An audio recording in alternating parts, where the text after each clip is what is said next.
Good evening, everyone. Uh-oh, we got we got the clock in the background. Welcome to Collector's At the opening. Catacomb.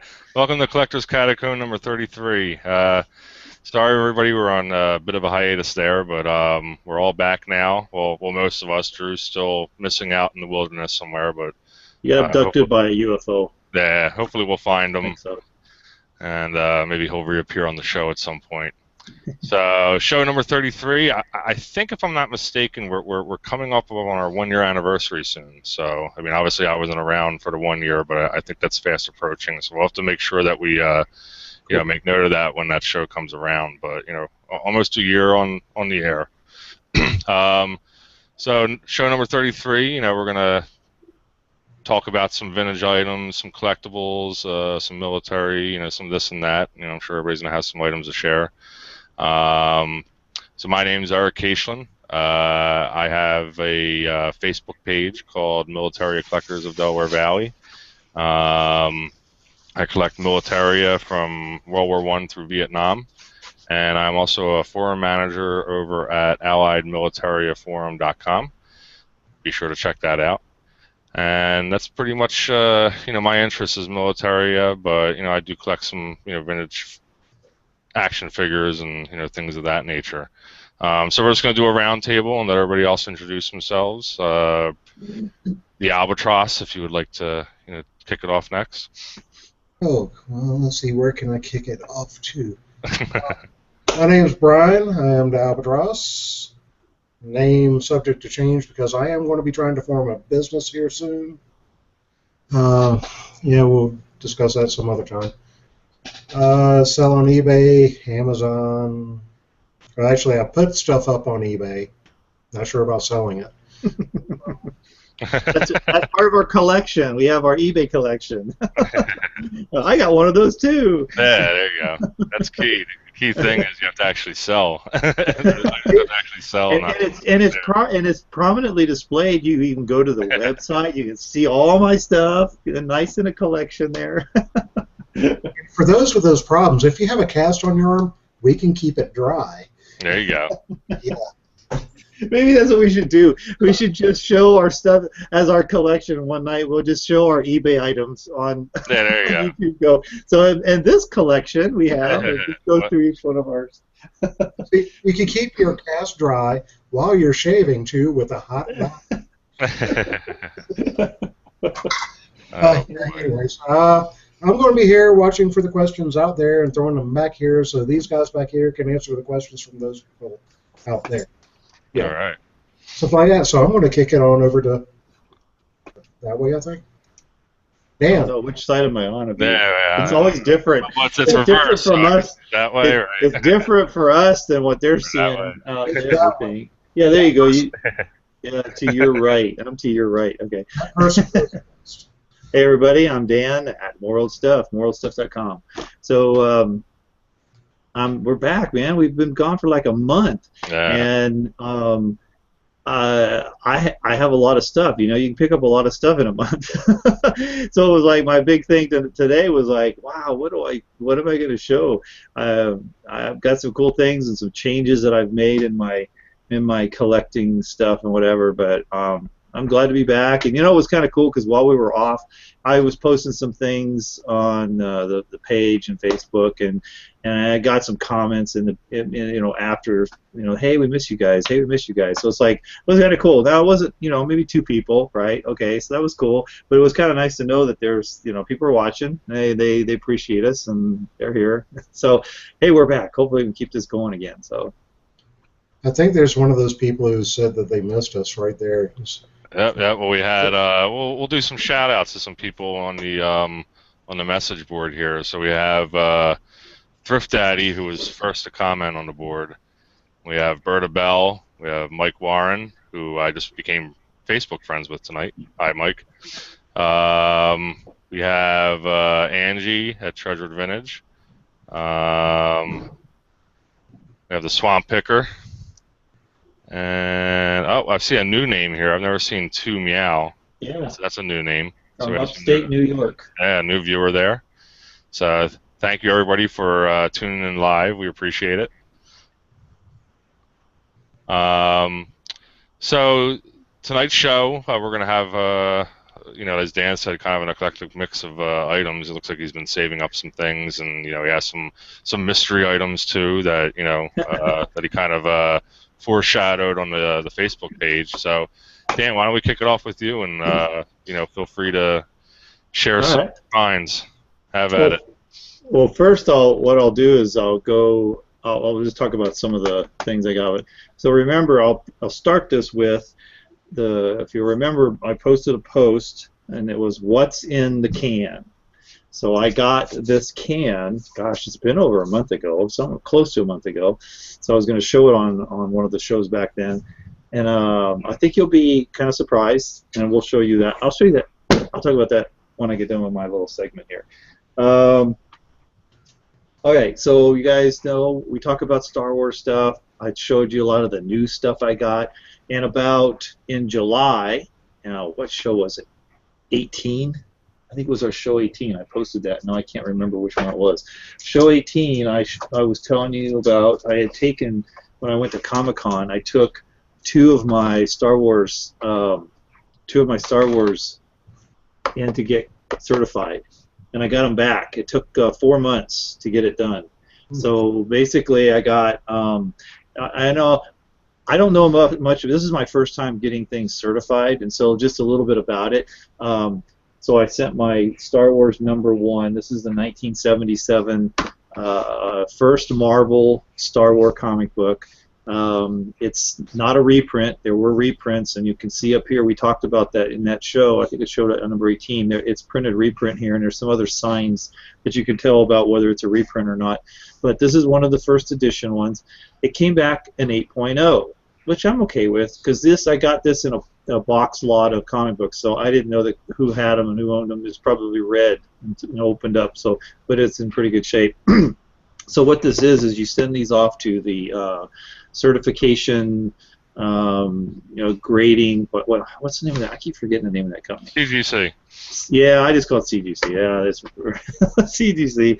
But what you do is you send it off, and they have professionals that will grade. Like, they base it on the color of the paper, how white it is, how clean. If the spine has any, creases or bumps in it, the corners are clean. Whatever. There's a whole slew of things that they go through, and so then they put it in this plastic slab, which is the term slabbing, having your comic book slabbed, or a slabbed comic book. It means it's been certified. And then they give you a little grading record up here, and it tells you a little bit. I'm getting a lot of glare off of my screen. But they'll grade it. They give it a grading number, which is up here. They do some hologram marks to make this official, so it doesn't get opened or faked in any way. On their website, then they keep track of this stuff, and you can read the full report as to what the details of their grading information was. There's the back of it. It's just two-sided, so you can see the back. Comics Guarantee LLC is the name of the company. They also do coins and toys and other things, but they have a division that does comic books. So anyhow, I sent two of these off. What I did is they have a booth at Comic-Con. And by going to their booth at Comic-Con, because it's in San Diego, I'm in San Diego area, they save the shipping one way to Florida, because that's where they're at. They're in Florida. So normally if you want to do this, you ship it to Florida, you pay them their fee, and then part of that fee that you pay includes having the shipping back again. So I saved about maybe 10 or 15 bucks, I think it was, on the shipping, what they normally would charge to get this over to them. And then it took 4 months to get that. It took 4 months to get this. So there's that. And I'm trying to remember, because at the same time, I also had the opportunity of I don't remember if we talked about this on the show or not. I had the opportunity of getting an autograph by Stan Lee. And I had it sent off while I was there to their other division, which is they'll do a certification, a signature certification. So while Stan Lee was signing my comic book, there was a guy from the company, the CGC company, standing at the table, and he witnesses it. And then he takes the book and he took it out of my hands right there after Stan Lee signed it, and I didn't see it for 4 months. It came about a week before my Star Wars came, and I was getting a little nervous about it, because it was a third-party company that takes it and does the witnessing and then passes it over to these guys. But anyhow, so my comic book was not the best in the world. It was a 5.0 grade, but it was like I got the ticket last minute. I got the ticket drawing to go see him. It was a limited number, so I ran down to the exhibit hall trying to find a decently priced comic book that would best represent Stan Lee. And since Captain America was his first character story that he wrote about in the 1940s, I kind of used that. In fact, it was the origin. It was a recanting of the origin of Captain America. Well, here you go, Dan. This to give you an idea, and I know we don't like to talk about prices, but I don't know if you looked on eBay. Now it's a higher grading. It's an 8.0. Yeah. But there was a Captain America number 100, graded 8.0, signed by Stan Lee, and it sold for $565. Yeah. So the signature definitely, adds some significant value to the comic. And having it signature graded too, because that verifies that that's really his signature. Yeah. A lot of people get things autographed and they go, "Oh, cool, I got this autograph." But years later, like if you want to sell it or you want to attach a value to it, you can't, because you don't have any provenance. You don't have anything that proves that he actually signed that. You could have faked it just as easy as anyone else. So doing this is kind of nice. Now, it was a bit pricey, but in my mind, for most people. But for me, this is a keeper. I'm not selling this. This is going on. I'm actually building some special mounts for the walls, and I'm going to start displaying these slab comic books. And I've got several other ones. Anyway, I don't want to spend a lot of time on that piece of it, but just to let you know, I got them back finally. Oh, this other one, the other one was a 6.5, which is, I kind of didn't think it was going to be as good. I'm trying to get the glare out of here. Is that a very fine 6.5? I can't remember. I used to know the gradings, but yeah, I think that's what it. Let's see if it says on here. I don't think it says. They don't say that. I have to go look on their website, but yeah, it doesn't say. So, and I know this one was going to be worse because there were creases in the binding where it had been folded this way, and so there were these little creases in there, and so I knew that was probably not going to be the best. But these are my two number ones. I have some others I'm going to start sending out. Matter of fact, I found a comic book store in town just yesterday that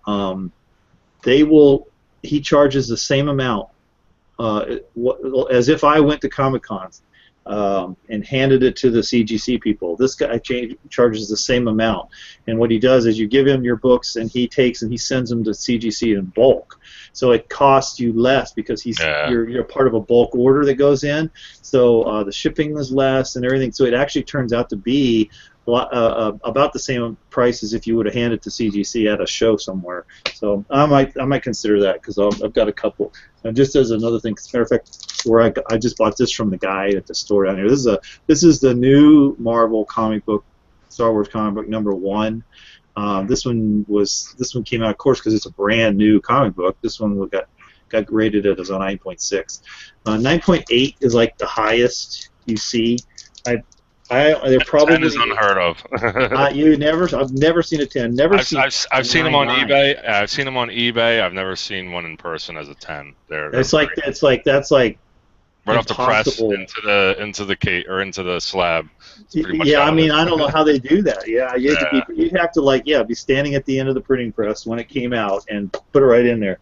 The cool thing is on CGC's website, you can actually go on their website and you can look up a comic, and it'll tell you how many comics are graded. Usually at the high, or I think it does all grading, but it'll tell you how many are out there, and you actually give you the serial number. So that way, if you're ever going to buy a comic and it's graded a 10, and you're not sure about the legitimacy, somebody may have taken it out and put something else in, you can go on there and check the serial number to confirm that it matches up to the one that you have. So many months ago, I bought these. These are others. This is a Marvel's 70 series comic book, but I bought these already slabbed and graded. So I went onto the CGC site and I put in the serial number, and I actually put in there that I am now the owner of this. Yeah. So they know who owned what version. It was funny because when I put this in, it popped up a message that said, "Oh, we have this showing that it was owned by somebody else. We'd like to, supposedly. Give us a few days to verify. And I said, okay. So evidently they contact the previous owner with a message. It has to approve that you've sold it so that it'll pass the ownership over to me or something. Oh wow, that's awesome. I Which didn't is know about kind of that. cool. Yeah. It's kind of cool because it's kind of like a way to track if you ever got one stolen, Yeah. and then the guy tries to register it. You can alert him to it or whatever. It's the only thing I could think of. That'd be kind of cool. So I didn't know that. So anyhow, that was neat. Yeah, and then you can keep a list. It kind of lets you keep an inventory list of the things you get graded and everything. So anyhow, I'll go on here. So one of the things I started to do more of is I started to get more vintage. I've been looking more for the vintage toys, and I know, Eric, you probably got all this stuff, so this is all going to be boring to you. So one of the things that I got, it's my first. Speaking of CGC or graded, is I got a graded. Oh, wow, nice. I got a graded card. This is Return of the Jedi. Unpunched too. Nice. Unpunched. Wow. Unpunched. Let me take it out of this plastic. It's easier to see. And for those who don't know what unpunched means, that means that the little. Do you want to explain? Yeah. Yeah. See the hole where the peg where they would just hang them on the pegs on the wall, right? So that little hole, the little piece of cardboard, is still there. So it has never hung on a peg on the wall in a store. It was probably bought brand new and stuck in a plastic container or stuck somewhere because this is in pretty good shape. It's in immaculate shape. I'm amazed at how great. Except for it's graded a 60. And Why is that? And the reason why, that's why I got it, because I got it fairly inexpensive, and being that I'm, you have to kind of set your. Well, let me tell you first. So what happened is at the very top of Leia's, that I don't know if that's a gun. Yeah, it's a gun on the bubble, right? The gun has poked a hole in the top of the bubble, right there. It's just a tiny. It's just the same. I mean, nothing can even come out of it, but there's a tiny hole right at the top of the bubble. So that's why it got graded as a 60. But the card, so they give you different levels. It's an 85. The card is an 85, which is fairly high. The bubble is a 60, and then the figure is an 80. So I guess they come out with an average. So it comes out to be 60. So yeah, and unfortunately, because it's what's saving it, I think, the card being that it's unpunched. So it got an 85. So this is my first graded toy. I bought it already graded. I didn't send it off or anything. So I got a pretty good deal on it. So that's why I got it. And so the reason why, like I said, I settled for this only because, one, it's graded. This thing's only going to go up in value. There's no way it's ever going to go down, even with the hole in it, and even graded at a 60. It's always going to go up in value the way things are going right now. So and then what you can afford to buy, right? So you want to buy a brand new, super clean, the first generation, Star Wars toys. You're talking $4,000 for one of them or more for some of those things. So here's a loose one, and just an example of grading. This is a loose graded. I should have taken it out. Here we go. I should have taken out the bag. So this is the operator for the Death Star, Death Star Squad Commander or whatever. Okay. And this is not focusing very well tonight. There we go. There you go. And then you see in the inside, this is graded at a 75, and this is just the loose character with his gun. His gun's sitting inside of there, taped to the wall. And they put him in this, and the company actually puts them in these plastic cases. I mean, you pay for all this when you get it done. I've yet to have. You haven't even graded? Have you ever sent anything off to get graded? Toys? Toys? No, I haven't. Actually, I was going to ask you how much it costs to get toys graded. I've never actually. I don't know. I got on their website and was looking around, and I couldn't really find. There's a whole big range. It's probably. Well, I know like CGC that they would do it depending on the toy. If it was a high value toy, sometimes the cost of the grading is a percentage of what the value of the comic is. Yeah. So I imagine with toys they probably do something likewise, or there's a flat fee if it's just a standard, figure. Obviously, if it's like a Boba Fett with the firing rocket, that one is probably gonna come back. Yeah, exactly. Yeah. Yeah, and I got this off of eBay, but this I got a pretty good deal. And then the other thing is I got this the other one. I got it off a Facebook group. There's lots of Facebook groups that have collectors that trade and sell and buy Star Wars stuff. And so every now and then somebody pops up some pretty good deal. So And they've all been working together pretty regularly, so they all know each other and they all trust each other. So it's pretty, you know, you're not going to get ripped off. You know, if you do, they'll warn you. You know, they warn about, and that's what's kind of cool about some of those groups. The one group that you posted about, what was it, the New York one, I think, where they were able to identify a whole, yes, you know, yeah, that's a story. Yeah. So basically there was a guy in New York, and there's a YouTube video out there where the news people went to his house, and he had a huge Star Wars collection, and he had stolen about $35,000 worth of his collection was stolen. So what happened is then, this was up in Washington State. That's right. It was up in Washington, up around Seattle. Yeah. So then what was interesting is that a guy was in a guy on a Facebook group was at a store and saw the video. It was an online store. It was an online store. Yeah. The store had a Facebook group that they post their stuff in that's for sale, and he goes, "Wait a minute, that one looks just like the one in the news article," because there was they were graded. They were toys, the full-size vehicles that were in plastic cases and graded. This is why they were really expensive, because some of these one toy is worth like $4,000 for one of these, just one of these things. And he noticed some of the imperfections, and he matched it up, and so he told the toy store guy. Toy store guy went out and investigated it, and then find out that it was true, that he had been sold. The guy who stole the stuff, went to his store and sold him a big lot of all this stuff. And of course, I felt bad for this toy store guy, because it was a mother load of stuff. Yeah, I wonder how much he paid for it too. I mean, I wonder if it was like the person was just trying to quickly offload it, and you know, didn't. Yeah. You know, he's not out like a huge amount of money, not $35,000 obviously, but right. Still, he had to have sold it really cheap to get rid of it, you know, because there was a lot of it. It wasn't just like a few boxes; it was a whole room full this guy was taking. But anyhow, the story finally is that the guy, the toy store guy, when they buy stuff for people, they take their ID, they take a copy of their driver's license. So when they called the police, investigated, and they ended up catching the guy. And the guy was actually someone that the collector had living in his house for a little while. And so he knew he had the stuff, and he knew blah blah blah. So there's always like that connection, you know somebody.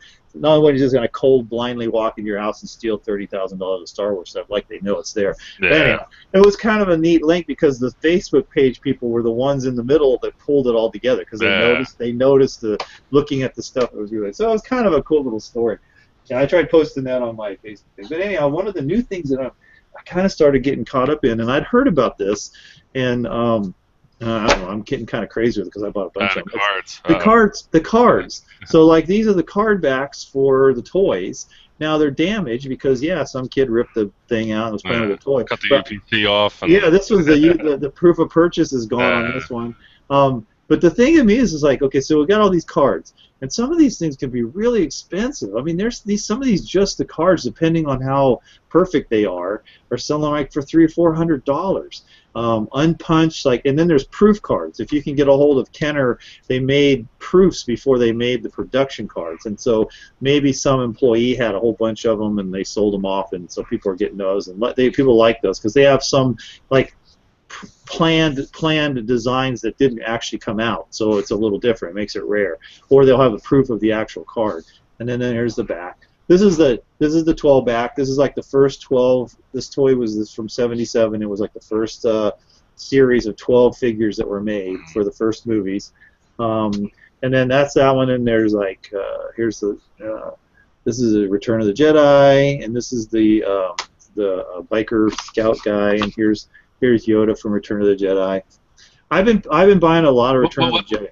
What are the prices? Just curious. Oh, yeah. What's cool? Okay, like this one here, it's $2.47. It came out in 1977. The card costs more than that now, probably. Right now, I think I paid about $3 for this card, or actually about $2.50. So I paid about that much for this piece of paper, right? And actually, if you were to buy this with the figure in it in really good condition, you're probably talking about $100, $80 to $100 for Return of the Jedi. Okay, so. Yeah, here's another one. This is Yoda. He's $2.68 at Toys R Us, and here's Bossk. But one of the cool things too that I learned when I was doing this, and I got a really good book. Oh, I should have brought it in here to show everybody. If you're like looking at getting collected, there's a really good book that tells. It gives you estimated values, which is always not the best or most accurate, but it gives you a history on about the production of all this stuff. You know, like when it came out, why they did it this way, why they did it. So I was seeing this. You see those two airbrushed characters on the back of this card? I kept seeing these things. I was wondering, what is that? What's going on with this? So the story is, this is Return of the Jedi.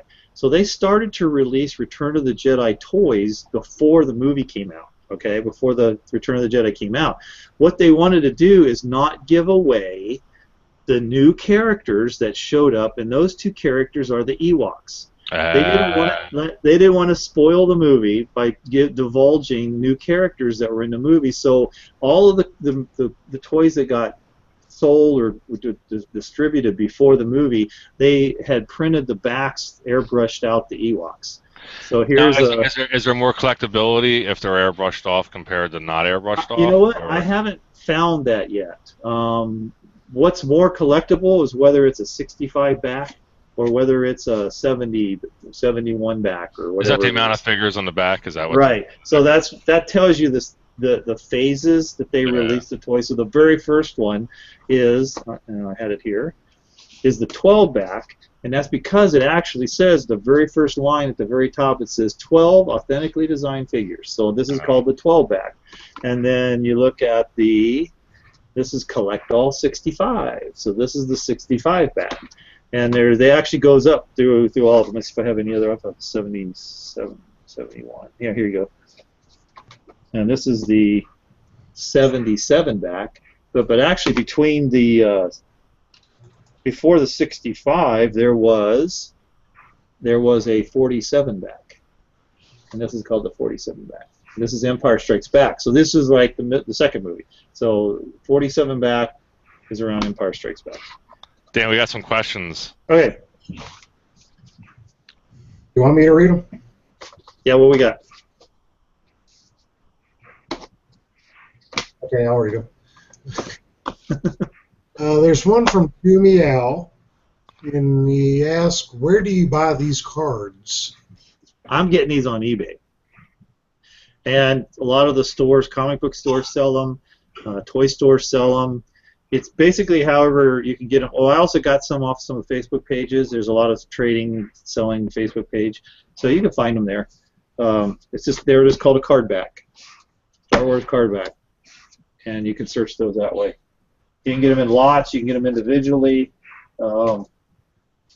Here's something else I'm doing is I actually got these together, but real quick, Dan, do they grade the card backs too? Do you know if they do? Yeah, they'll do card back grading. Yep. Okay. Yep. You can buy them graded, actually. Okay. Most of the ones that they'll grade are the proofs, the card back proofs, because they're a higher value and they're already really good shape, and so getting them pressed into a case and stuff, and then getting it signs at a higher value too for trading. So like, I got this guy, but I actually got the character for it too. So I got the loose character. So when I display them on my shelf, I have I'm kind of building this thing where I put the card up and then I put the character in front of the card, and so I have this long thing of loose characters in front of their cards. It's like in between having the $18,000 car sealed bubble card and just the loose. You kind of got something in the middle. But here's I just got to think about it. Like, if you really think about it, like, all right, so the person opened up the toy and saved the card. Yeah, that's what I'm thinking about. Why thought of it today. It's like, so somebody took this apart to get the toy, but they saved the card. And that's really interesting. And somebody cut this one off. They cut the proof. That's the proof of purchase because you were able to. You can send them. You pick up about 6 of these things. I think it was 5 during the first 12 backs, and it becomes 6 or 7 later on, and you get a free character, or you pay the shipping and you get a free character. Now those characters have some value because they don't come on a card. They come in a plastic baggie, and they're in a little box, and they probably had a little piece of paper that told a history. some of them had a little description of who he was, where he came from, what planet he's from, blah blah blah, a little bit of his history. And so and you can get those, and people collect those too. So there's all these different. Kellogg's did that too. They had a send away for the Star Wars figures. Those are, I know those are collectible as well, and they came just in a nondescript box that just had the name of the character on it and everything. But I know there's people who actively seek those out. Yeah.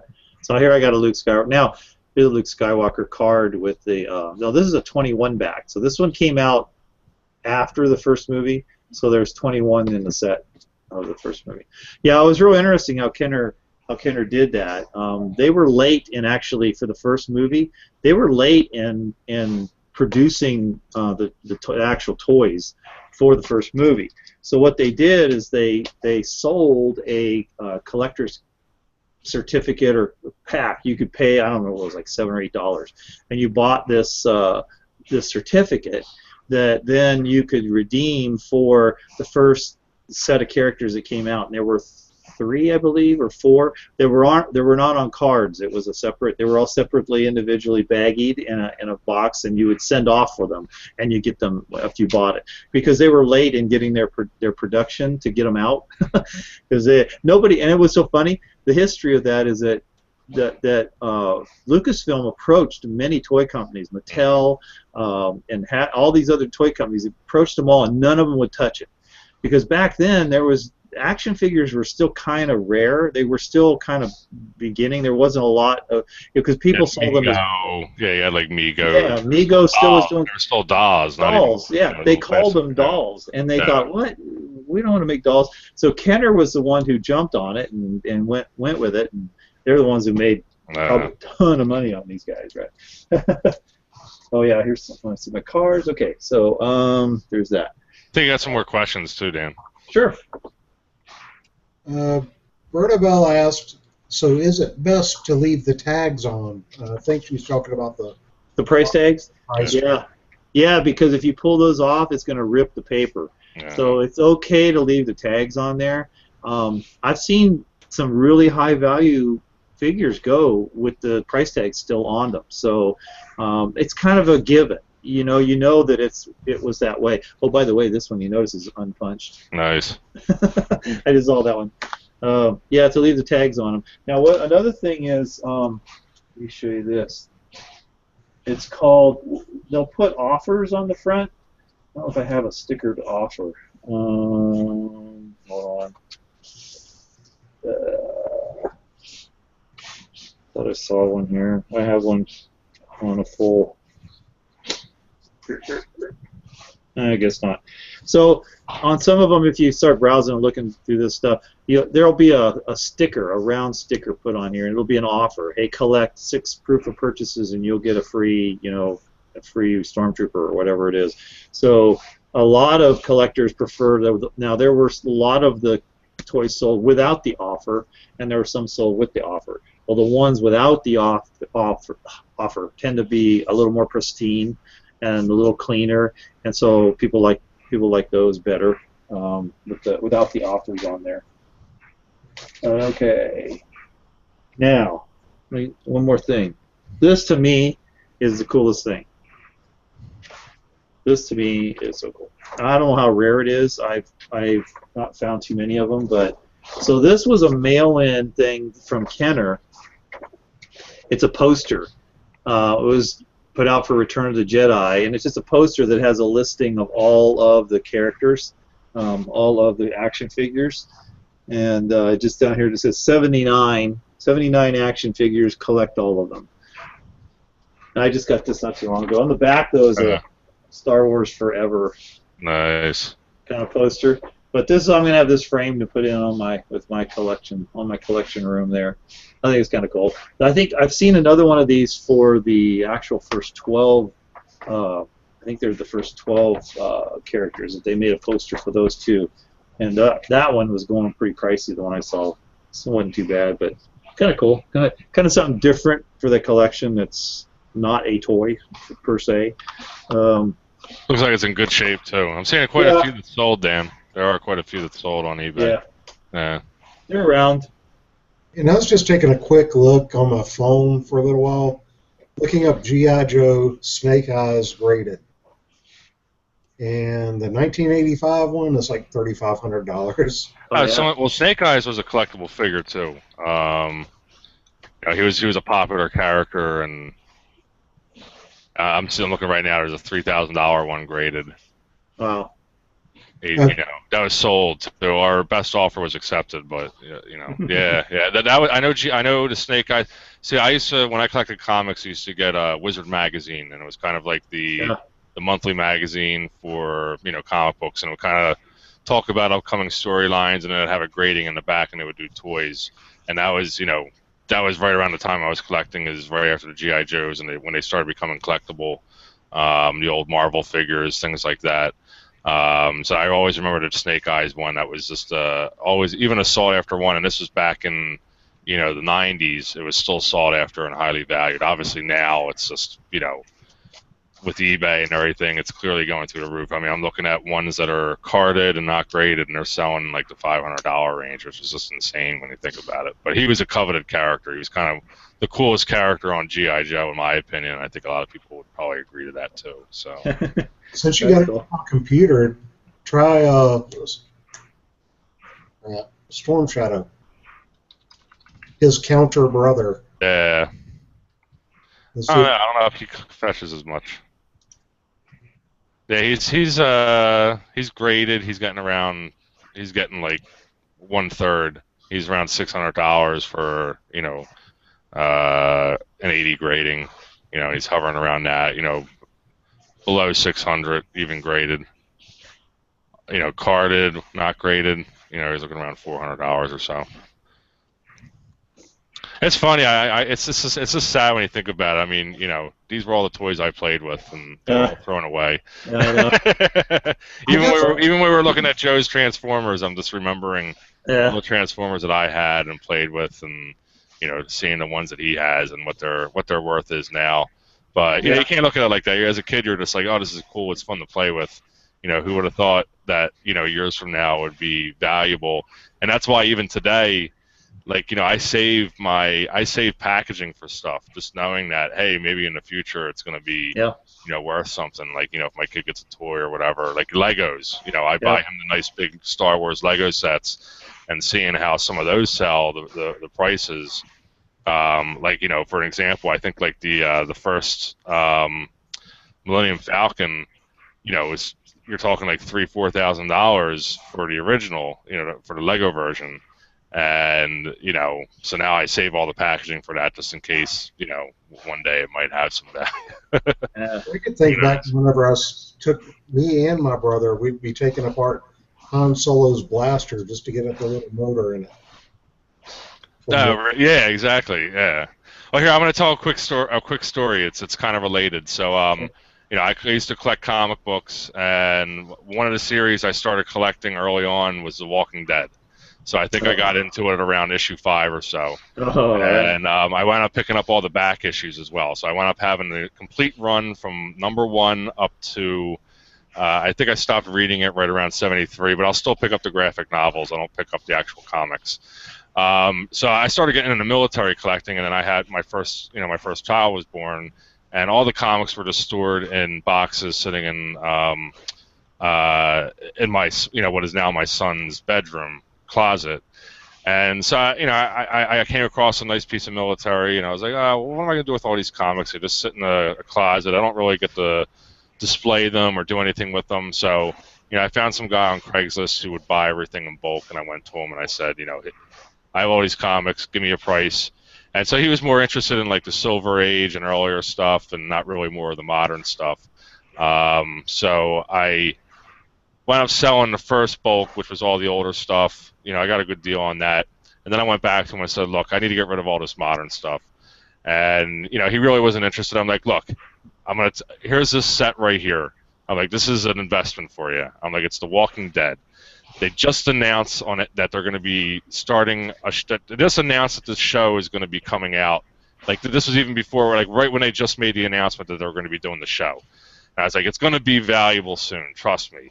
And so he took a chance, and the amount that I got for it, it was nominal, compared to what I paid for everything. But still, I was just like, what am I going to do with this stuff? So, I don't know if anybody watches Comic Book Men, or I'm sure everybody watches eBay, but there was a recent episode of Comic Book Men where some guy brought in the first edition, just the first edition, or the first issue of The Walking Dead, ungraded, and he wasn't going to walk out of there with less than $3,000 for the comic. Yep. That was just issue 1, first printing of The Walking Dead. Yep. I had 1 through 70-something. Yep.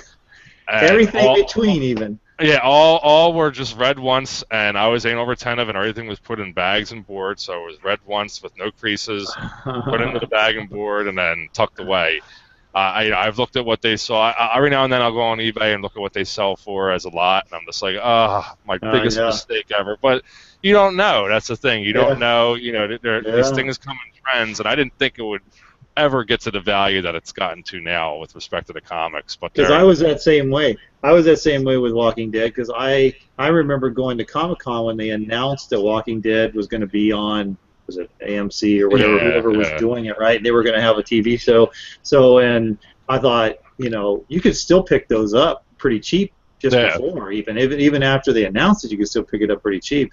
So it was funny because I went back this past year. I went back to some of the comic sellers, and I said, "Hey, what's your #1 Walking Dead?" And they were selling ungraded for $4,000. Oh yeah, there was $4,000 for an ungraded #1 Walking Dead, and the ones in between, everything in between, was like $400. The first 15 are like $500 a piece or something like that.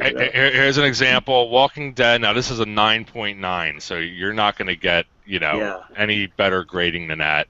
Right. $6,000, $6,300. Yeah. There's one that was $16,000, but it was best offer accepted. So who knows what the price was? Now, these are graded. Yeah, these are graded. A 9.8, which is what you'll commonly see, which was probably what mine was graded, was sold for $2,500. I mean, you know, that's just insane to think about. It's a modern comic that came out less than, I guess, 10 years ago. Oh yeah. And it's worth that much money just based on the popularity of a television show and how much that's taken off. So, I mean, and in its defense, it was a low run. So that's why it has that much value, because, you know, they never thought it was going to actually amount to anything, you know, at the time. Yeah. But now there's been like 70 reprints of #1, so you have to be careful if you're looking for them, because it may look like #1, but you got to look at the fine print, because it could be like reprint number 7 or 8 or something like that. Yeah, they did reprint #1. One cool thing though is that year when I was at Comic-Con, I did walk up to a table that was out by the Walking Dead booth, and I got the writer. Who wrote that? Toby. Oh, it's Robert Kirkman. Toby. I don't remember their names. Toby. There were 3. I think I was an artist too. There were 3 of them. I got him to sign a poster, so I got a poster from him from back then, and I got to go find it. It's buried in some stuff. I keep thinking about that every time I think about The Walking Dead. I watched that new show, The Fear of the Walking Dead, and I think, I have to go find that poster. That would be so cool to go get. That touches close to home for you, huh? Because it's based in California. So yeah, I know. Yeah. Well, let me do one more thing, because I don't want to take up the whole time with my junk. But let me do this can thing and let you get going here. So this is like the cross collecting thing, because I collect clocks. I like clocks, to do that kind of stuff, and mess with clocks. And I like the military stuff too, right? So I went to a clock show in San Diego not too long ago, about a month ago, and this guy had this sitting on his table, and I was like, "What the heck is that?" So it's from 1953. It said it's from the oh man, what's the base? Alameda. The NAS Alameda, which is in San Francisco. It's now a closed base. It was, I think they closed it in the 90s or something like that. Maybe even later than that. And it says Clock Arrow right here, AERO. So, and because of being at a clock show, the guy goes, "Yeah, this is really interesting, you know." So let me open it up. I'm not sure 100%. I have some suspicions. So there's still a lot of intrigue about this piece for me, because I still haven't found out with all the research I've been doing on this thing. So it's a sealed can. It's a really cool sealed can. I don't know if I can do this. And metal can, and it was sealed to be like, you know, on here it says like open only once because it's like it's preserved. It's in a preserved can. So once you open it, you've contaminated it. And there's this card in here. I'm going to try to show you some of the things on the card. Now it has some of those mil-spec numbers on here, but I looked them up and I'm really not finding anything. I'm not getting anything. This is from October 1953. Actually, it was packed in 1951. And it's basically saying that I guess it becomes overage or outdated in 53. And there are the numbers there. So it's on this card. So let me pull this thing out. This is some kind of a weird packing paper here. And this piece comes out. Try to take this out.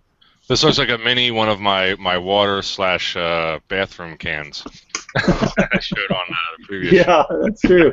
It is. But it's not the same thing. So it's a portable loo. This is what's in there, and Is that legal in California? I don't know. It looks a little. Honestly, I'm still not sure. I have my suspicions of what this might be part of. So it is a clock movement, is what it is. It's a mechanical clock movement. It has a spring. It's different than most clocks you've seen, but it does wind. If I take this piece out, let's see if I can do it. It's a lot of little pieces. I wanted to be able to take it apart and show it to you here tonight, but I was afraid I was going to lose it. So let me show you a picture of what it looks like when I took the face off of this. So this is like a handle, and there's a thing on here. It says warning. Boom. Yeah, warning. Only turn clockwise. Now it says do not turn cylinder. Remove by pulling. So they don't want you to twist it wherever this inserted into. Don't twist it, but to just pull it out.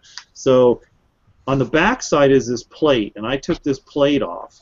And there's actually a wind. This whole piece winds. You see this thing turns right here? It turns separately, but it's actually on a spring. And you can wind it up. If the more I turn it here, it winds it up. And that's how it winds.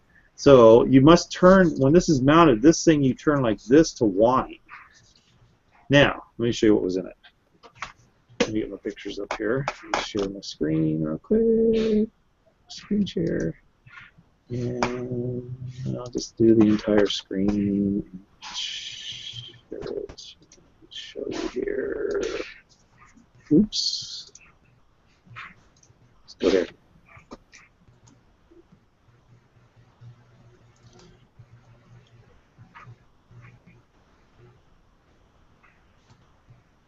Let me know when you guys can see this. Okay, here we got it. That's awesome. So this is, I don't know if this is real gold or not, but this is it's about the size of a large pocket watch movement that's inside of there. This piece right here is the movement, the balance wheel that actually goes back and forth and moves. It says on there the Elgin National Clock Company, USA. So Elgin made a lot of clocks, so it's American made. This might have been a movement out of a pocket watch that they had, but what's interesting is on the balance wheel, and I don't know if you can see it through your screens here, but there's these little posts, gold posts that are sticking up out of the balance wheel as it goes around, which I thought was real interesting because I've never seen one like that before. It goes all the way around. So, all right, so then let me get my screen back here. So another cool thing about this, when I purchased this, plus I was able to get it, and get back to here. And the guy even gave me a super good deal on it. He goes, I said I want both of them, so he had two of them there. And this particular one is still sealed, and I have not unsealed it. It has the lead twist tie, sealed lead tie on it. So I actually got two of these things, and this one I've never opened. This has never been opened. It's still in the original box and everything. So anyhow, I thought that was kind of cool. So here's my suspicion. Like a timer for a bomb? I'm thinking it's a timer for or a bomb. Wow. I actually think it might be, but I don't know, and everything I've researched. Well, I did a little research on the history of the base of Alameda, and there was an experimental. There was a low run.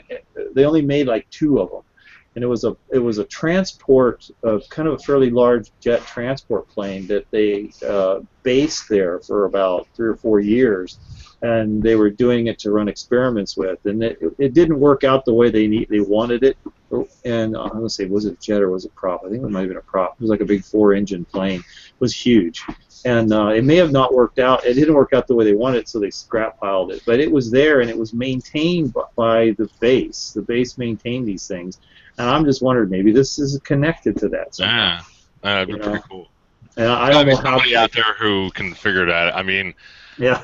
I'm sure there's some, if you want to send some photos of me, I probably could shop it around with a few people who might know exactly what it is.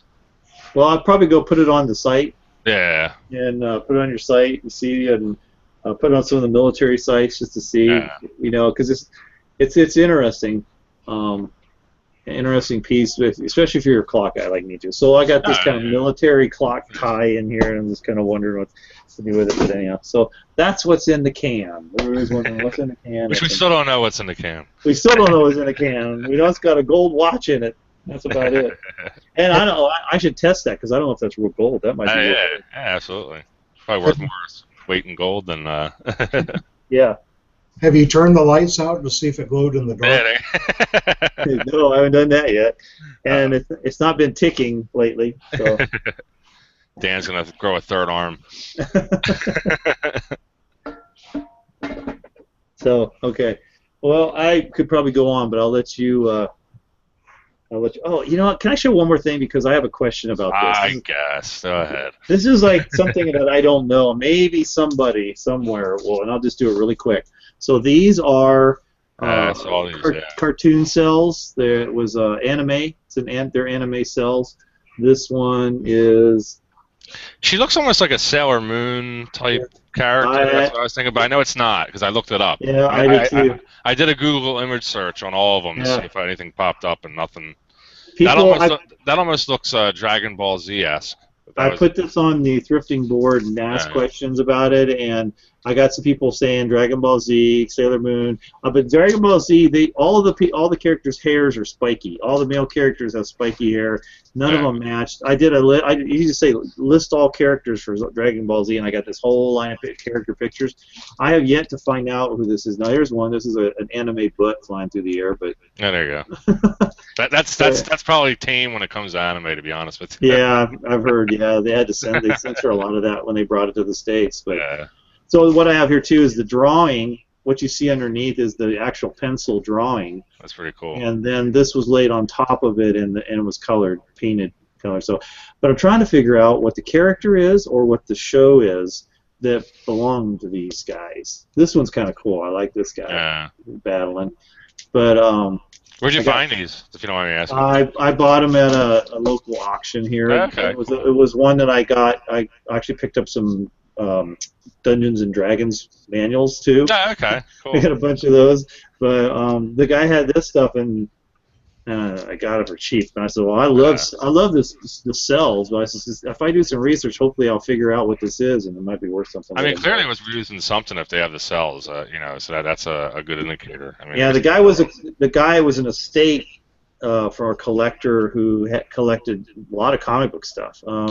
Comic book, he had original pages, the original art pages that they do the drawings on before they print it. Yeah. They shrink it down. The large ones, Yeah, he had a whole bunch of those, but it was for like Green Lantern and more from the 80s. DC, okay. Yeah, from the 80s. A lot of that stuff is from the 80s, almost everything. So I'm guessing this might be from around the 80s also. Okay.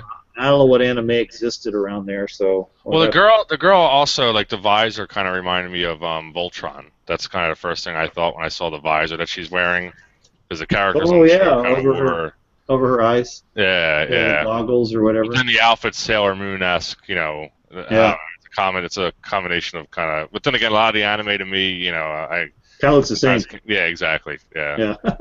Except for the real stuff that you shouldn't be watching. You know, it's kind of okay.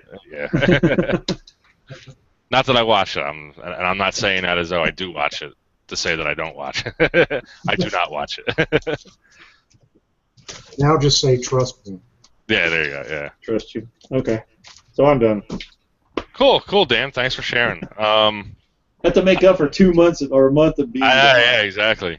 So I was going to do kind of another little informative thing and talk about one of the most, I guess, iconic pieces of military or U.S. military, and that's the M1 helmet. So the M1 helmet, for those who don't know, is the steel helmet. And there's actually even a movie called The Steel Pot named directly after it. I don't know if anybody's ever seen that movie or not.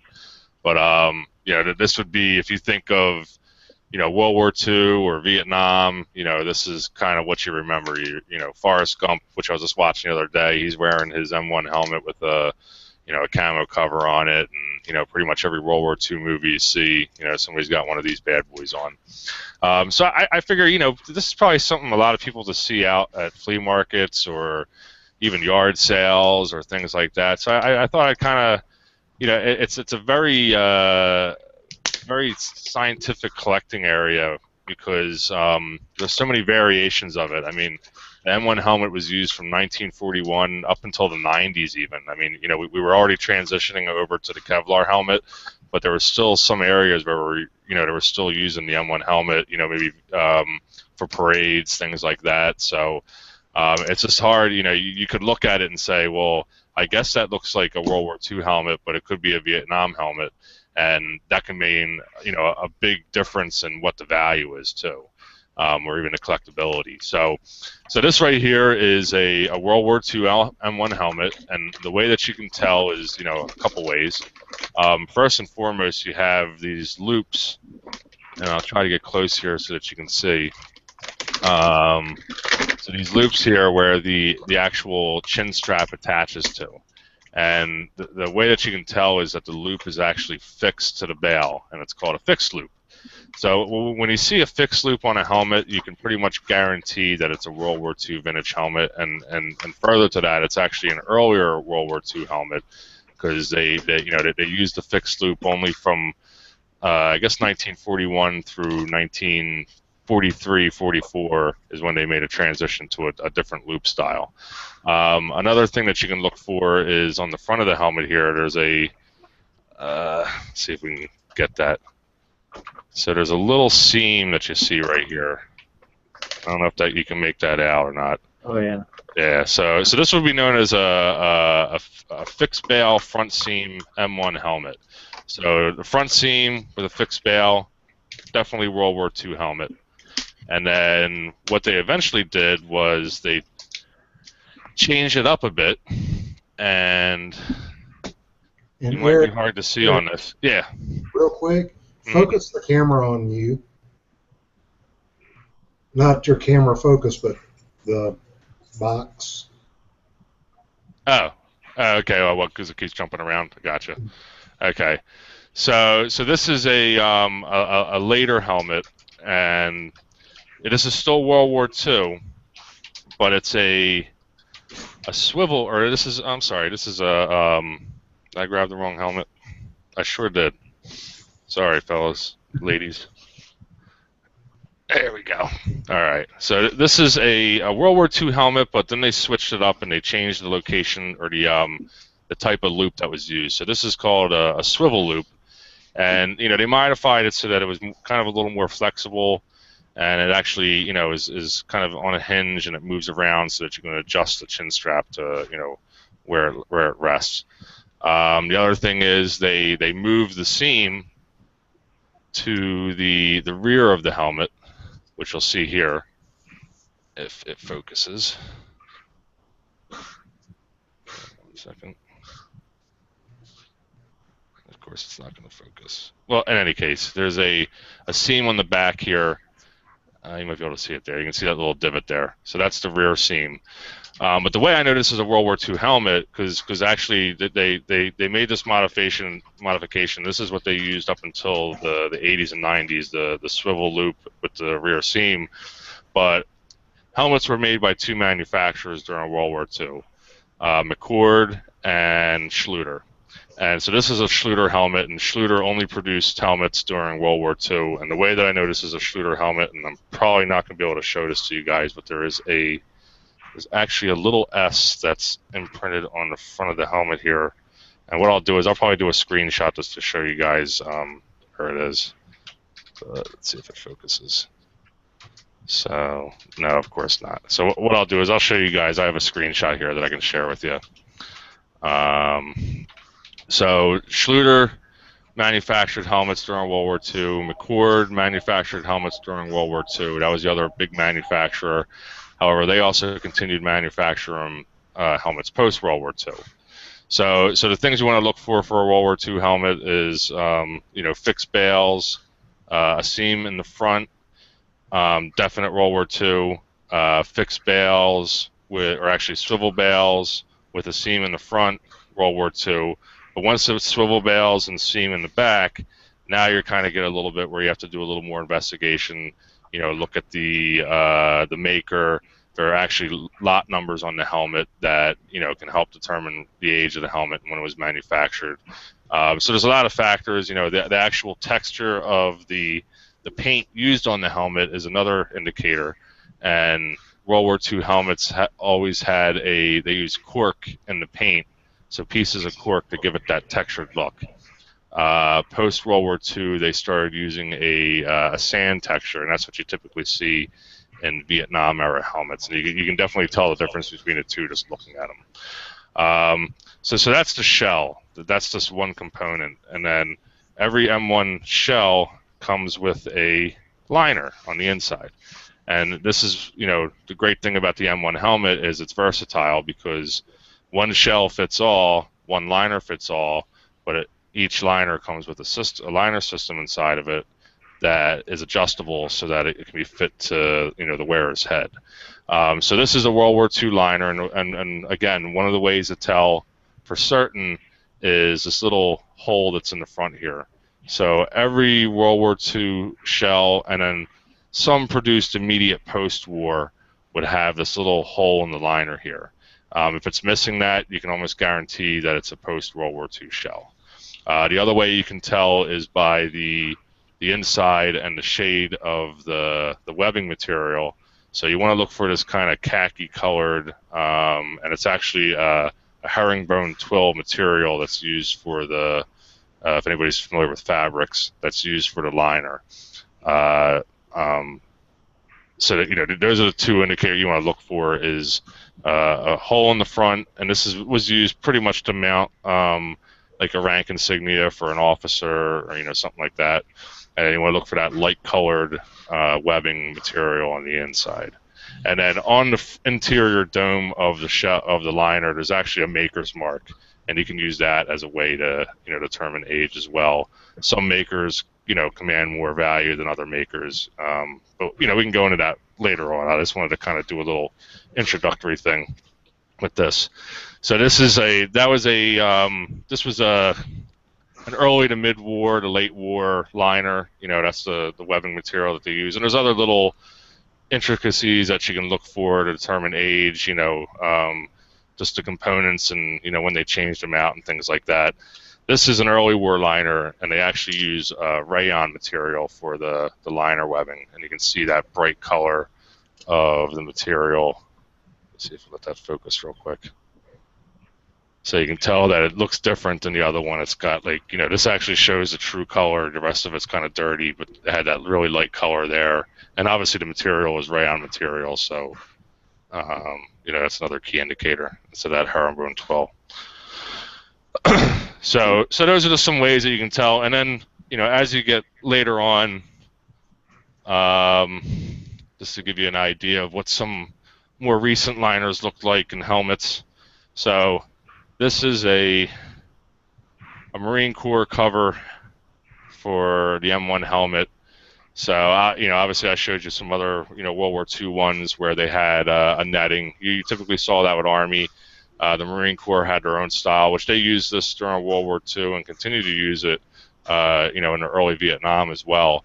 And there's actually ways that you can date the cover This is actually this cover was manufactured in 1953, so it would have been used post-Korean War. There's actually a label on there that tells you that. But in here, you can see this has like a darker colored liner material, so that tells me that it's a post World War II liner. And then on top of that, talking about actually this is one of those transitionals where it still has the hole in the front, but it's post World War II webbing material. So that's kind of one of those transitionals where before they changed it to the different style liner. And then this is your typical Vietnam setup with a Mitchell camo cover, and then you can tell just by the color of the paint and the material of the shell. The shell will typically have, and I know it's not really coming through in video, but it's got a much more lime green color to it, and on top of that it has, let me see if I can focus real quick, it's got that sand, and it's not focusing, it's got that sand material that's used for the texture. You can see that. Yeah. And then the liner obviously changed, drastically, because now it doesn't have that little hole in the front or in the center there that you saw in the actual webbing, and then there's no hole in the front here. It's completely blank. So that's how you can tell that it's a post-World War II liner. In addition, the great thing later on is they started marking them, and actually inside the liner there's usually a date on here that tells you the contract date and things like that. So, Vietnam lids, they, command, a lot less than, the World War II counterparts.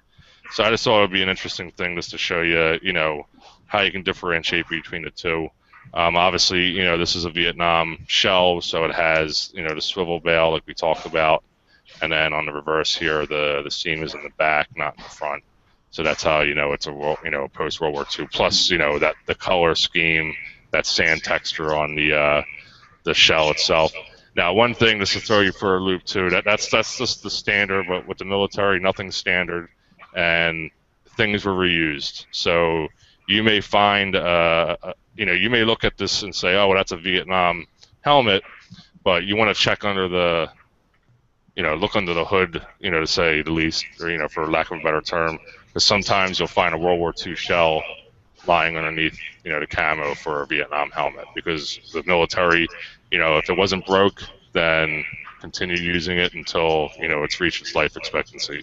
Yeah, so, it's amazing. It's amazing how long they used that exact same design. Yeah, it didn't change at all. I mean, it really didn't, this is the design itself changed zero.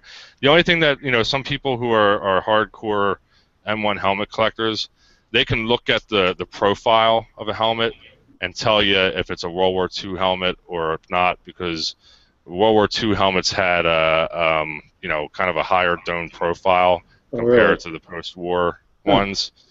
Some can even look at and determine manufacturer. They can look at, a McCord helmet and a Schluter helmet and tell the difference. And I don't know if we can tell on here or not, but they can look at the...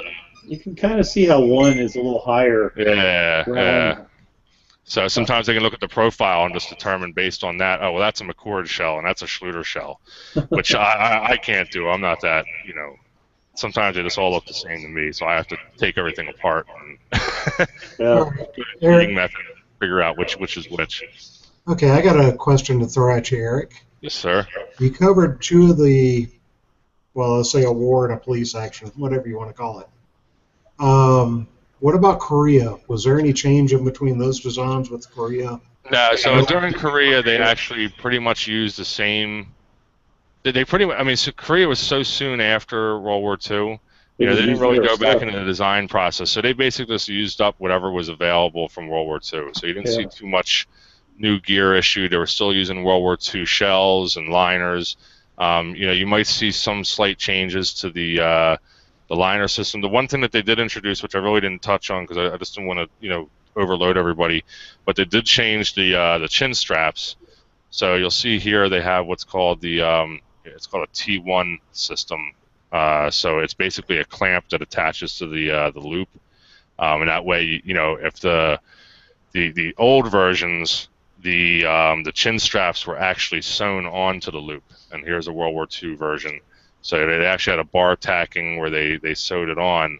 So if this was damaged in the field, that means you got to break out your sewing kit and sew it back on to, put it back on. So they made that upgrade around Korea or later, where they, instituted this new clamp system. So if this broke, you could just go get another one and attach it that way, and it was just a little clamp that hooks onto it. So, but that's pretty much the only significant change that you saw, between World War II and Korea. But other than that, it was just everything else was pretty much the same. So. And I got a comment for Dan. You were talking about it's amazing how long of a time they used the same thing up. Do you know the nomenclature for the government Model 45? No. The 1911. 1911. Oh, yeah. What is, okay, Eric, take it away. What's I've heard it. 11 stand for?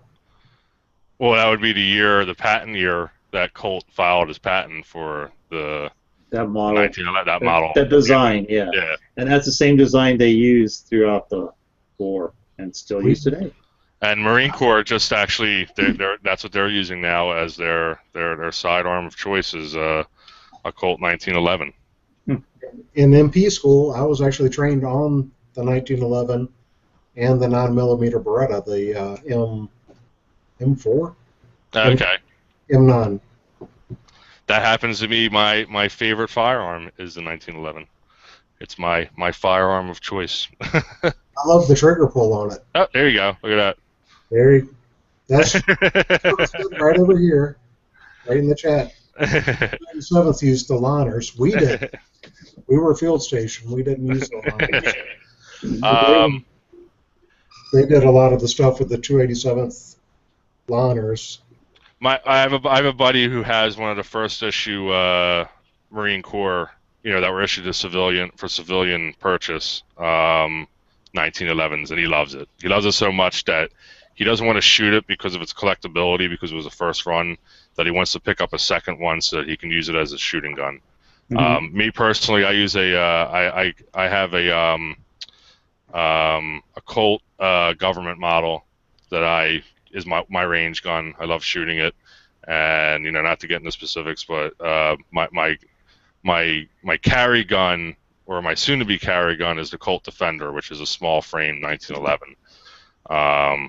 Here in Pennsylvania, we have the luxury of carrying firearms concealed. So, but yeah, I love the 1911. The oldest one I have is I have a 1917 dated 1911. So it's a government issue 1911 with a manufacturer date of 1917. So that's the earliest one that I have. Yeah. When I was with the sheriff's office in Florida, my personal carry weapon was a Springfield Armory limited match 1911. Oh, nice. It was one of those pawn shop deals too, so I got it for a good price. Okay. So what, the government sold it to the pawn shop, or was it just somebody traded it in? Well, it was a Springfield Armory limited match, so I don't think it was government. Oh, no, that's true. Yeah, I'm sorry. Well, no, I just know sometimes, like the gun shop around me, they'll buy a lot of surplus from law enforcement and government agencies, and sometimes it's not government issue items. It just happened to be in the inventory for whatever government agency that sold it. This came from Springfield in this configuration, so Yeah. Just like that, with the guide rod, heavier spring, speed trigger, speed hammer. I think it had an extended beaver tail. Nice. It had adjustable sights. Well, maybe next episode I'll do some firearms. Maybe we can discuss that, some military firearms. Cool. Yeah. But so that's the M1 helmet. It's just kind of a cursory overview, and I always like to push study. So if you think you're going to get into collecting it before you even go that route, I highly recommend picking up books. I'm a tangible person. I need an actual book. I like having them. So there's a book here called Helmets of the ATO. I have no affiliation with the author, but it's just a great reference source. It kind of goes over. It's more of a technical overview of the M1 helmet. Even giving all different types of specs, when certain, elements were introduced, things like that. And it talks about helmets of World War II. And then if you're going to get into, beyond that, there's the post-World War II helmet, or, M1 helmets, which kind of discusses everything, World War II and beyond, up until when they, discontinued use of the M1 helmet. So, 2 books, I live by these books. I look at them all the time. There's always something new that comes up, and I have to go to reference it. It's a fun hobby because there's so many variations, because, there's M1 helmets that are painted with divisional insignia.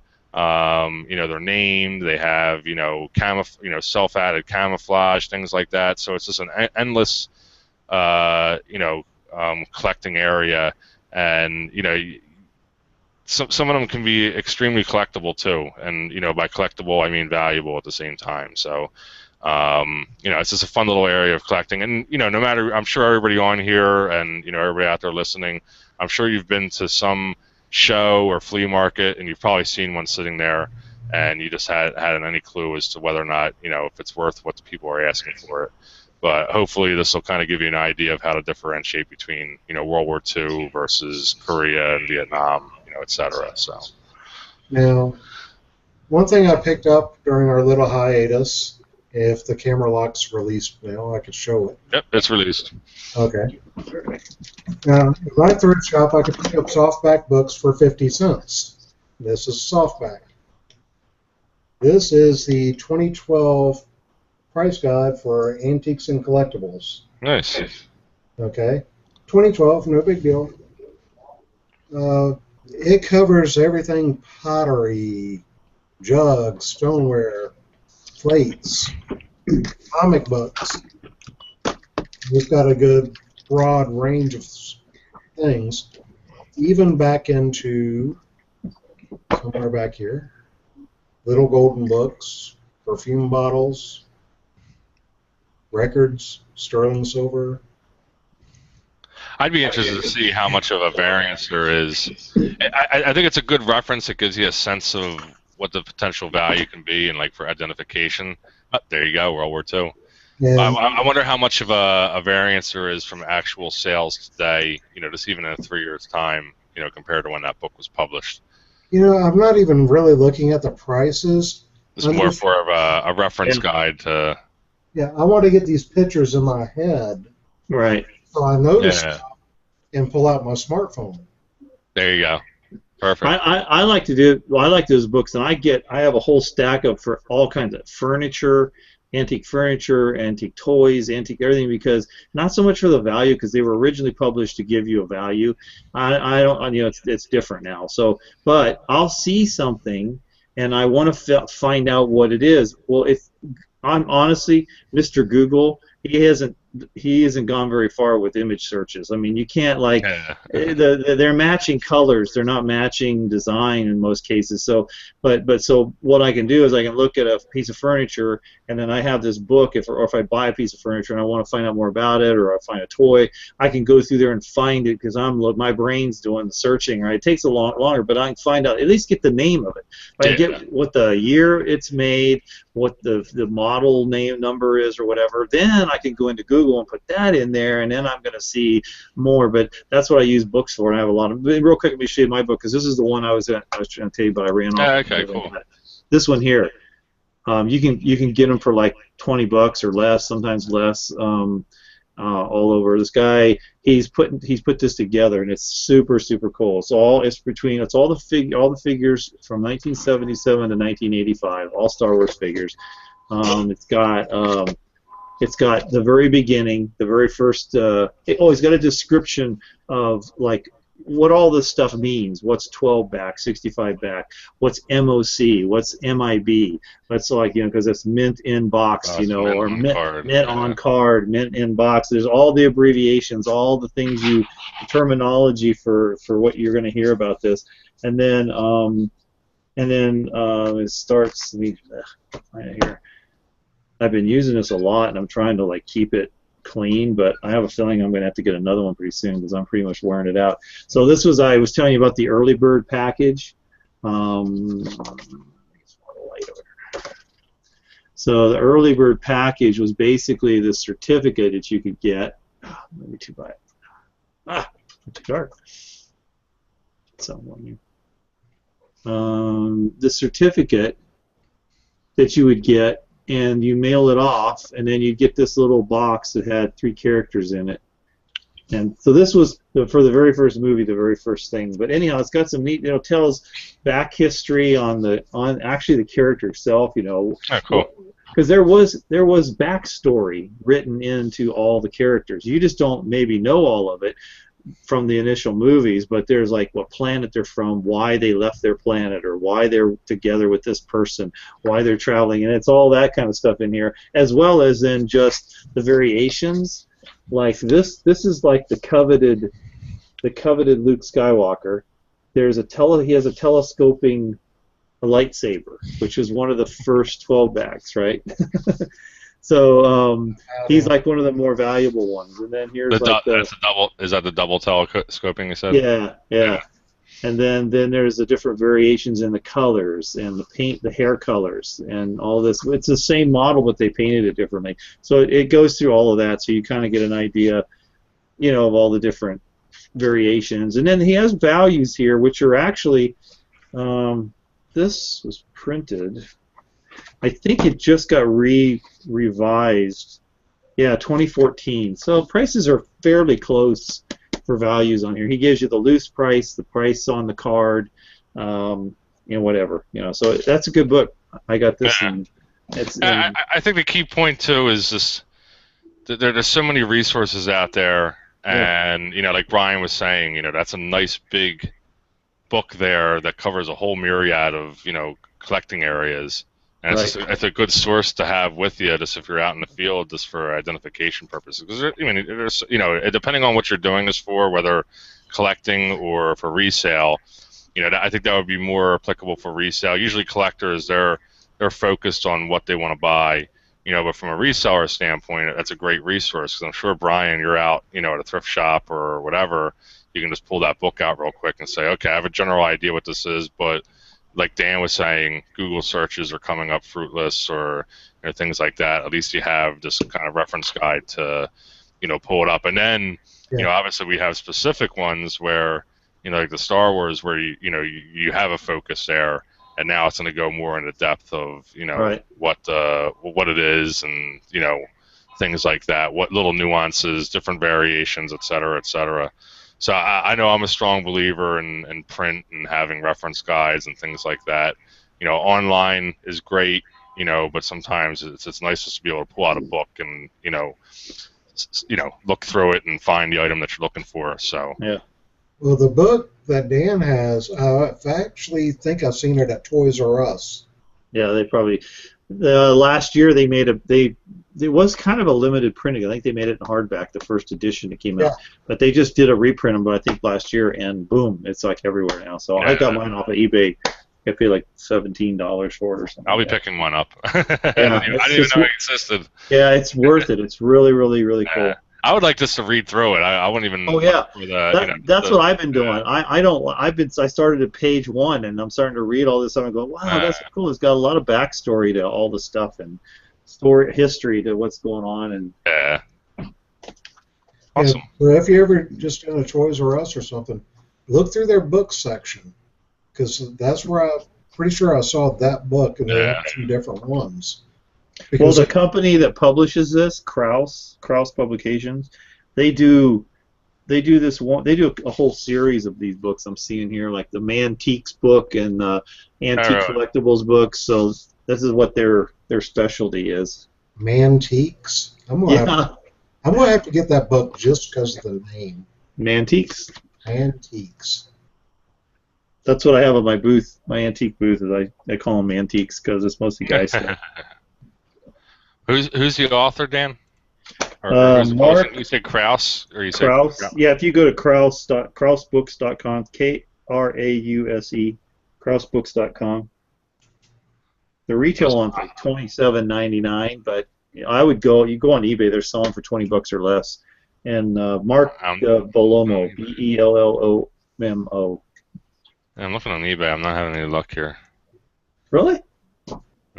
Well, With this book, I You said, have yeah. the Oh, antique- check Amazon too. What's it called again? Dan, real quick. I'm sorry. I don't mean- The name of the book is The Ultimate Guide to Vintage Star Wars. Okay. with this antiques book that I got right here, this thick one. I was looking at it when had time, especially some of the stoneware.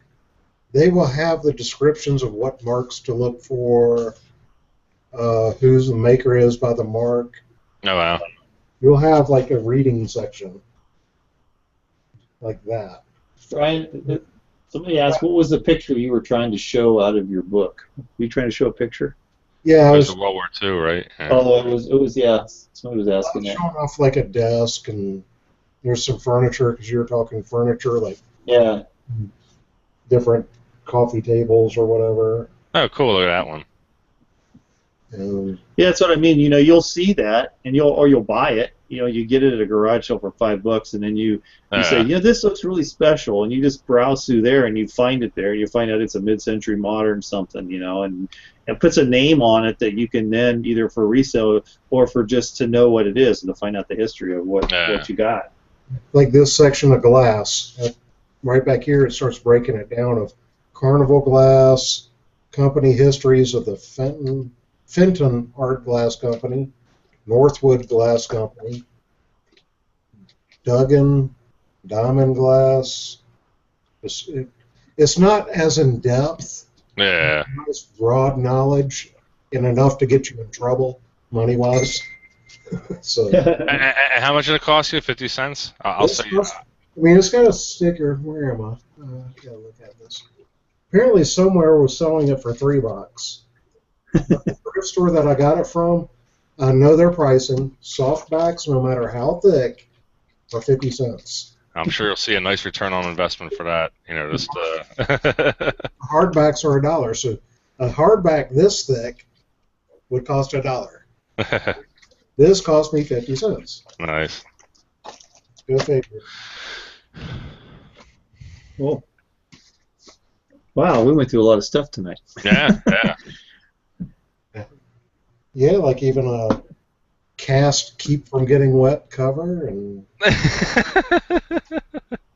keeps you from getting wet while you're shaving with hot lather, then water pick your teeth afterwards. There you go. There you go. So next week, next show will be the eBay stores, right? I'll just sit back and let you guys hawk all your eBay sales. No, I'm kidding. Or you can show off like while you're making bread. Big thing up. Well, I think we've reached our time. We're not going to do a 2-hour show tonight. I think we have some bedtimes ahead of us, and I think Dan's probably got somewhere he's got to head out to. So we're going to do our 1.5-hour show just for our return, and then you know, we'll be back in 2 weeks. Hopefully we'll be back in 2 weeks, I should say. Hopefully no schedules get in the way. So we'll be sure to update on Facebook. And you know, our standing offer. There's always a standing offer out there for anybody viewing or in Facebook land that, you know, if you want to come on the show as a guest and share some of your collection or, you know, discuss a collectible, you know, we're more than happy to have you on. Or if you're camera shy, you can always just kind of share it on the Facebook page, and you know, we'll share it on here, you know, to discuss it. So you know, that offer stands for everybody. We do have a question. Yep. Treasured Vintage asks, "Where's Drew been?" Well, you said he got abducted by a UFO. Yeah, we're pretty sure. That's what we think. At least that's our story. There was a probe involved, and you know, we can't go into too much detail. So it's a little embarrassing, but you know, he probably won't talk about that part. But I want to take it back to the $6 million man when he UFO. He shacked up with a Sasquatch at the same time. Exactly. Now you're dating yourself there. The $6 million man versus Bigfoot. You know, it's funny. It was kind of funny. You were talking about, you know, Star Wars toys and stuff, and GI Joe toys and stuff, and because I'm a little bit older than you guys, but when Star Wars first came out, I was in I was actually starting college. I was a freshman. I just finished a freshman in college, but you know, and I kept thinking, thinking to myself over since I've been buying all this stuff and looking for this stuff and going, why didn't I go out there and buy all these things? Whenever, why didn't I go buy this stuff? I was thinking, well, I was a freshman in college. One thing is I didn't have any money, so I wouldn't have been able to afford to do it anyhow. Yeah. Well, it just goes to show you too, like about the Walking Dead story. You'd think by this point that people are so cognizant of collectibles and hold on to everything, but clearly, there's still those things that can be collectible out there. Even if they're relatively new, like within the past 10 or so years. Right. That Walking Dead comic is a prime example. I always equated the comic book market and collectibles in general similar to the stock market. It comes and goes in phases, and there's things that influence the collectability and value of them. Yeah. Whether it be shows, like Avengers, for example, or the new Star Wars line that's coming out. All those toys are going to be collectible and valuable, but then they might go down because it's going to be so saturated, things like that. Right. And I think that's the key. That's the key to it too. Like there are, like in the Star Wars line, the second run of Power of the Force, and for the movie, they made so many of them that it just, they're everywhere. You can buy one for $4 now. You can still buy them. $4 in the packaging. And they're brand new. Yeah. I get them. There's a lady in my antique mall who's a booth away from me, and she must have a warehouse full of these things because every week I go and she's got a whole bunch of new stuff, and it's all that the episode 1, 2, 3 stuff and the Phantom Menace and all that. But I've looked at them, and there's some in there that are just cool looking to me. I think they're really great looking. I try to get, and so I've been buying stuff off of her. Like every week I'll go in there and buy some stuff off of her. I'm the same boat. I was buying them when they were coming out, thinking they're going to be collectible. Yeah. And my brother would always give them to me for Christmas presents. And I saved them. I tucked them away. They were in the packaging and everything. And then I went and broke them out maybe 2 years ago or a year ago. And I was like, I know they're not worth anything. And I was like, well, at this point, I don't think they're going to go up in value. So I wound up opening all of them and giving them to my son. It's a better investment that way because he plays with them than if I were to just let them sit in my attic, collecting dust for, because I don't think even in 10 years they're going to be worth what they were. There's a kind of a cool, I guess, method or whatever to this now, where guys are opening up the boxes, taking them loose, and actually building dioramas with the scenes from the movie, either in a shelving area or they make their own stuff. There is actually a Facebook page for Star Wars dioramas. You posted some pictures, right? I think were you posting some pictures? Yeah, I did. I did one. I have some shelves I'm building, and I'm taking the new Force Awakens ones. Oh, not the sealed ones. I'm taking the ones out of the boxes, the 6-inch ones where I can put back in the box again when I'm done. And the new Elite series for that Disney sells, which are die cast. They're 7-inch models, so they're die cast figures. Wow. They're cool. Really, really cool. And I just got some more of those, but they're hard to get. They're because you got to get them at the Disney store or order them online. But I've been building shelves and putting backdrops and trying to do not as elaborate as some of these guys where they're building like the Hoth, the Hoth cave, ice cave with the Millennium Falcon sitting in there with pipes and tubes and lights and all this stuff coming around, and it looks so cool. They got it lit and everything. I was like, wow, that's so neat. There's a lady. I don't have the artistic talent to do something like that. there's a lady in England that posts every so often. She'll post a photograph of a scene from the movie, but it's all with action figures. Wow. And she's telling the story. So her text in the post is that she's telling the story of what's going on, like you're reading a book, right? And then there's this picture, and it's of whatever the story is. And every week she like posts these things, and it's really cool if you put them all together and look at them. It's really neat. So that's awesome. And she put a lot of work into it because the lighting's perfect, the background's perfect, and then she's got to have all these figures, right, for all the different scenes that she's making. So she's got to have a huge collection for some of the stuff that she's been taking. Well, that's nice. She's extending her hobby beyond just collecting them, right, and taking another step further and getting more enjoyment out of it. So it's one thing to have it and put it on a shelf and look at it, but now she's kind of creating something, art almost, pop art essentially, Yeah. out of it. So that's pretty cool. Yeah, it Like, is. And I've seen more and more people doing that kind of thing, especially on this page. They're staging scenes from the movie with their figures. yeah. It's Some it's of the a time, it's a nest. It's a, and I'm being very delicate about this. It's a less nerdier version of cosplay. there you You're go. not actually dressing up and going out there. You're just doing it from Yeah. the safety of your home and. Uh, there Eric, you go. I see you in cosplay and you're in a Sailor Moon outfit. Well, here's a story. So the other day I bought there's a new Star Wars game out for PlayStation and Xbox. It's called Battlefield.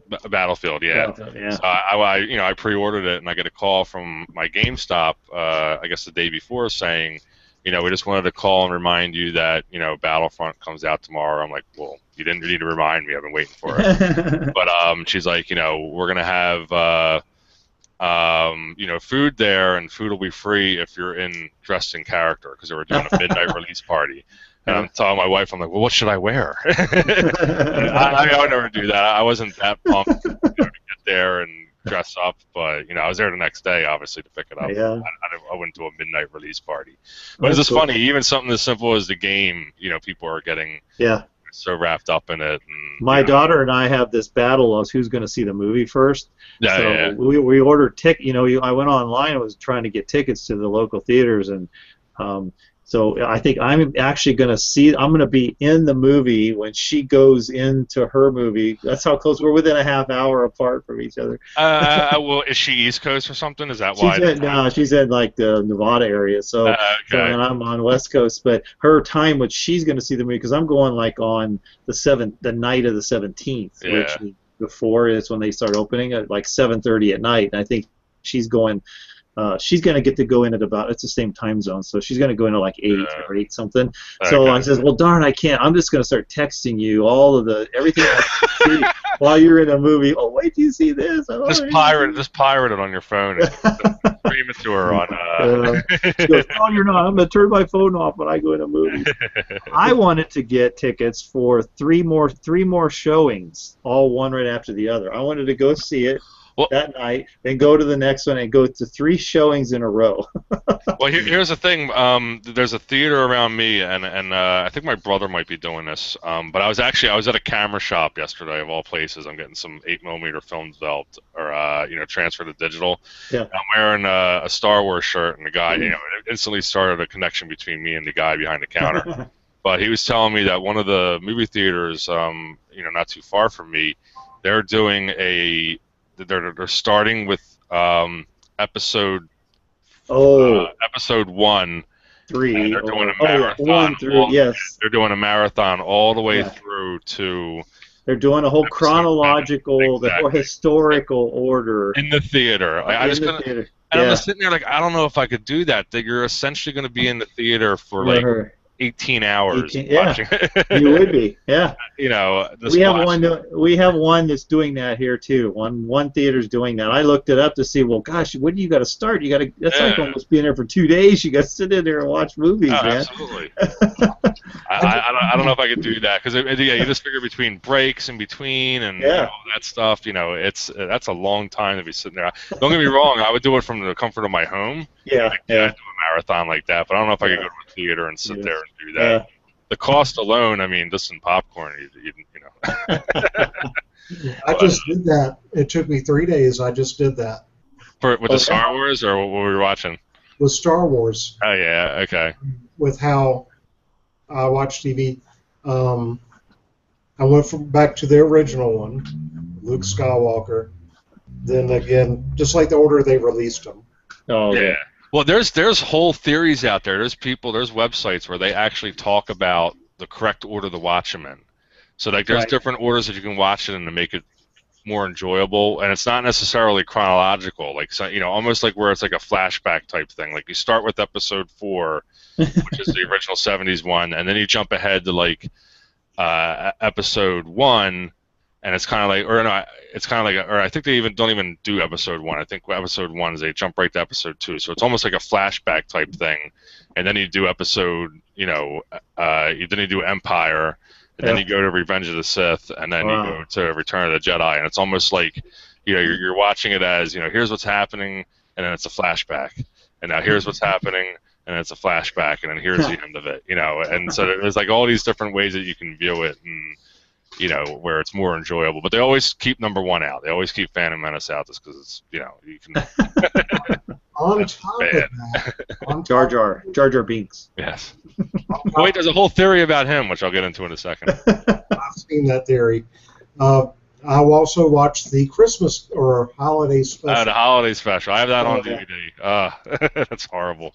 And don't forget the Ewok Adventure. Ewok Adventure. There was a whole series. There was a television series, right? Is that what you're talking about? The Ewok Adventure, when it was on, which was a television show that they made about the Ewoks. When the night it premiered, it was like I wanted to see it so bad. It was like in the 80s. Like, oh, it was actually in 1980.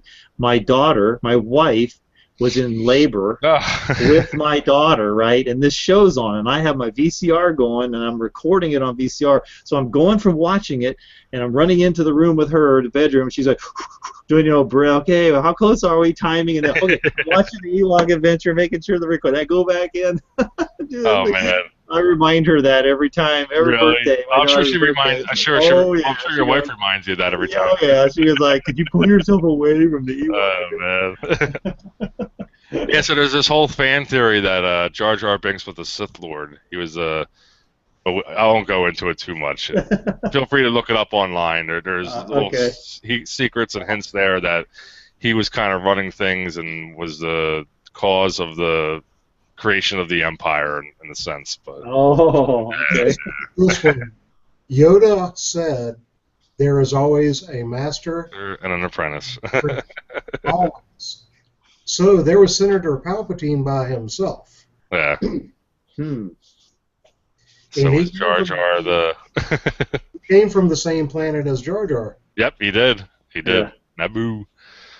But yeah, there's this, you know, there's always these theories out there and things like that. But I'm pumped for the new one.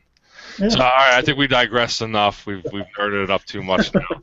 We'll have to geeked out the military show. Yes. Well, hopefully everybody enjoyed tonight's show, and you know, stay tuned to the Facebook page, and you know, we're buying some updates on the next show. So, thank you all, and we'll see you next time. See you guys. Bye.